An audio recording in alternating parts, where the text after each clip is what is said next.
Okay, so we have a really some really interesting guests coming up on the show shortly. We're going to be looking at the contribution that people with dyslexia have in creating businesses in the economy. So probably best explain and give us more of an insight into some of the research is Kate Griggs, who's the CEO of Made by Dyslexia, and Alex Wright, who's a co-founder of Dash Water. They can give us an insight into what the research entails. So maybe if we start with yourself, Kate, as the CEO of Made by Dyslexia, it gives a bit of insight into perhaps if we sort of start with maybe for our guests who aren't familiar with what dyslexia is and how the people with dyslexia contribute to the economy through business. Great. Thanks for having us on the show.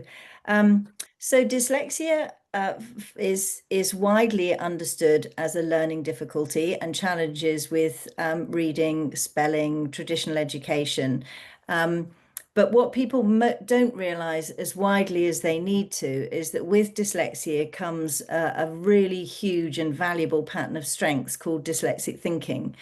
And that is now recognized as a skill on LinkedIn. And it is one of the big contributing factors to why so many entrepreneurs are dyslexic. At least 1 in 3 entrepreneurs are dyslexic, and that's what's fueling this huge amount of money to the UK economy. So what we're trying to do as a charity is very much raise awareness and understanding and teach the world the brilliance of dyslexic thinking because it has such a huge value to the world. And it's creative thinking, complex problem solving, interpersonal skills, all the skills that we know AI can't replicate, and are absolutely super vital in building businesses. That's really interesting. And I'm sure there are many people out there, Kate, and I stand corrected, that may have dyslexia that might not realize it. Is that sort of a fair point? Maybe there might be people out there who are in education or in business and aren't aware that they have dyslexia. Yeah, it's a very fair point, Jimmy. We know that around 80% of dyslexic people leaving school don't have their dyslexia identified, and they tend to find out about it when they have kids or when they learn about dyslexia, often through our messaging, which is really looking at the strengths as well as the challenges. So it's like a spiky profile. We're really, really brilliant at some things, but really, really bad at others. And once you understand that profile, you kind of get that you're likely to be dyslexic. Yeah, no, that's an important point, and I think that obviously we want to support young people in education as well, any age in education as much as possible. But I think you've made a really interesting point there, Kate, about the strengths. And now I stand corrected. I'm sure that any of our listeners listening in, I'm sure I read somewhere or heard during the talk an interview that Sir Richard Branson was dyslexic. Kate, I don't know if that's factual or not, but you might know more than me, and I'm sure someone else will correct me if I'm wrong. But it does demonstrate that it kind of reinforces, if that's the case, that the point you've made there, that there are strengths that they have. Now, if we sort of direct this at Alex, so give us a bit of insight into your business, Alex. How did you sort of create the business? Where did it all begin with yourself? Thanks, Jimmy. Yeah, just first on the point about Sir Richard Branson, he is a dyslexic and one of the great leaders that are dyslexic, along with many other people like Steve Jobs and Muhammad Ali. And so for me, at Dash Water, we create a no sugar or sweetener soft drink. And I think for us, in the early days, it was very beneficial for me to be dyslexic and to use my dyslexia as a superpower. One of the key things is that it prepared me for rejection or obstacles in those early years of building Dash. And this came around because at school, I remember feeling utterly humiliated when I had to stand up in front of the class and I had to speak French and recite sentences that I was absolutely rubbish at doing. And those kind of things just really built a strength that meant that I could get up and dust myself off if there were major hurdles that we were coming across in the early years at Dash, especially when it came to manufacturing the product. Our product is very simple. It's only got 3 ingredients. However, as a soft drink, it is relatively complex to make, and you need great quality manufacturing kit and skills people to do so. So that rejection was super useful for me in the early days, and there are other great dyslexic skills that I use today as well. And just like on that, Alex, give us an insight. At what point did you sort of realize that you may have dyslexia? I mean, sort of you mentioned there sort of in the classroom, and can you give us some insight into how you sort of realize, and what are some of the skills that you feel you've sort of touched on some of them there have had a big impact in the company, Dash? Absolutely. So I was diagnosed relatively fortunately quite early on. So it was around 8, 9 years old or so. And my mum, who thinks that she's dyslexic but hasn't had a test, she was really, really good at ensuring that I could have some tests. And for me, that was a light bulb moment after those tests where suddenly I realized that I wasn't stupid. It was just that my brain was wired slightly differently, and also that I could use my dyslexic thinking as a superpower. That latter part, using dyslexia as a superpower, is something that I've learned lots from Kate and the Made by Dyslexia team as to how powerful this is and how it should be framed as well, and removing the stigma. To get on to the part at Dash where this dyslexic thinking has been beneficial, for my role as CEO, it helps me look at the bigger picture. And so what I find easier than some other people is to see further ahead in the future and then support my team how we're going to work backwards from that long-term vision as to how we're going to get there. And also starting the business, we challenged the status quo with our drink. There were no other no sugar or sweetener drinks in Europe. And my co-founder and I thought that's absolutely crazy. We've got to challenge this and create a product that is more healthy and delicious than what is out there on the market.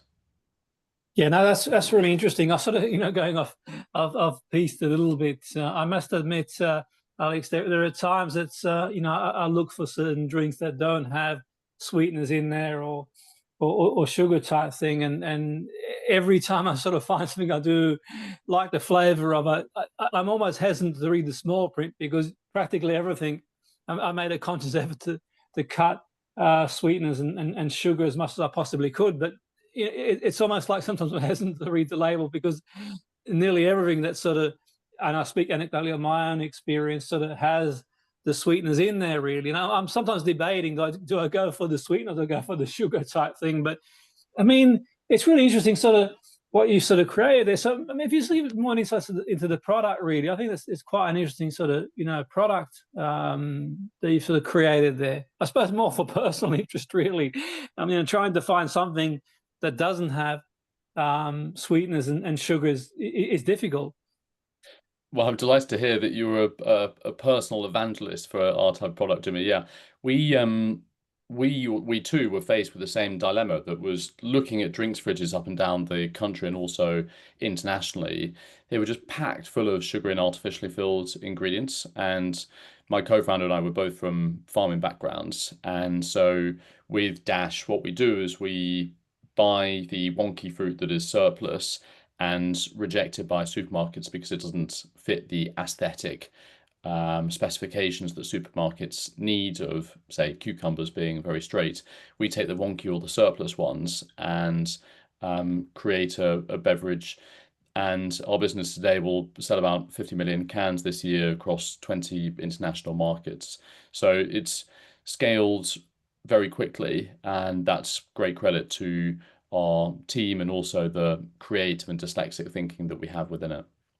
And where's the drink available out of interest, Alex? So, like in terms of, is it in sort of like mainstream stores, or?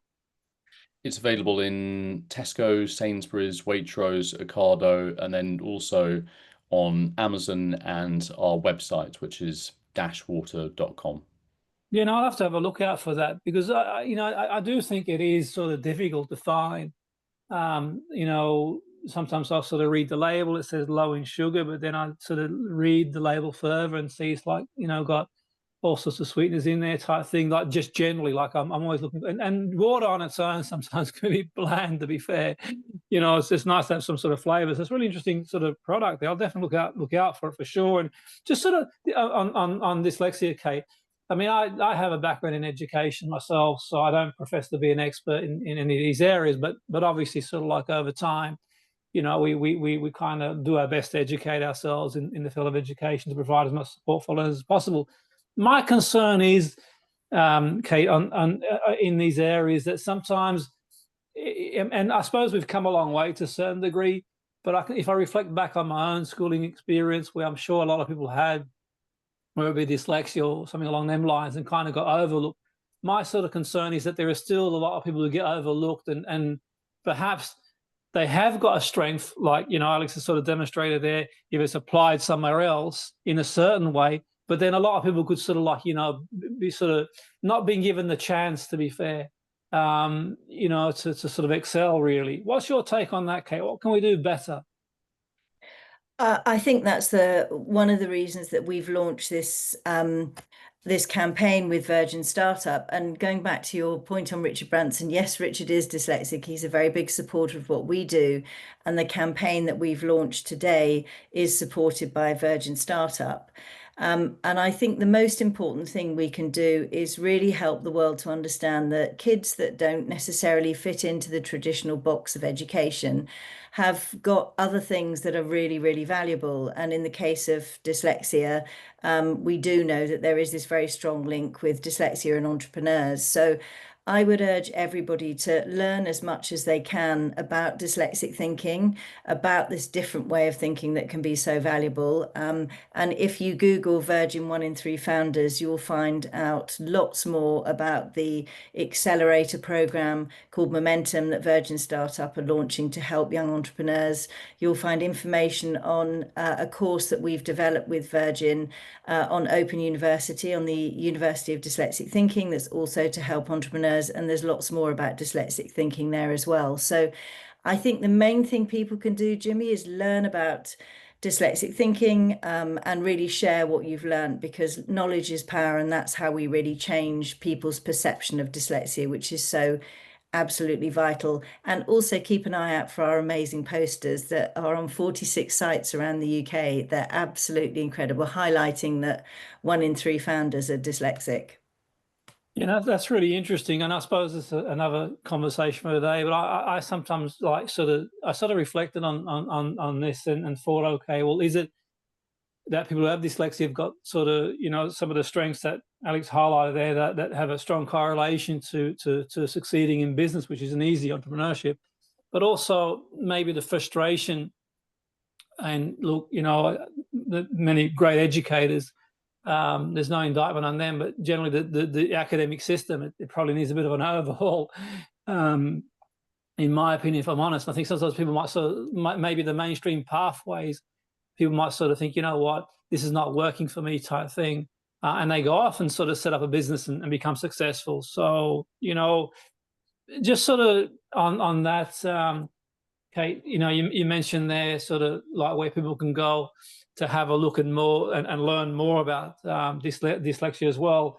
Just sort of, I suppose, for individuals, but also if there's anyone sort of listening in from who are in education and would like to sort of learn more, and could you sort of signpost them again, Kate, to the website, to sort of want to reinforce that? You might have people out there who sort of teachers or work in the field of education as well, and might want to sort of like have a look and learn as well a bit extra, maybe to go the extra mile and signpost some of their learners to the information available too.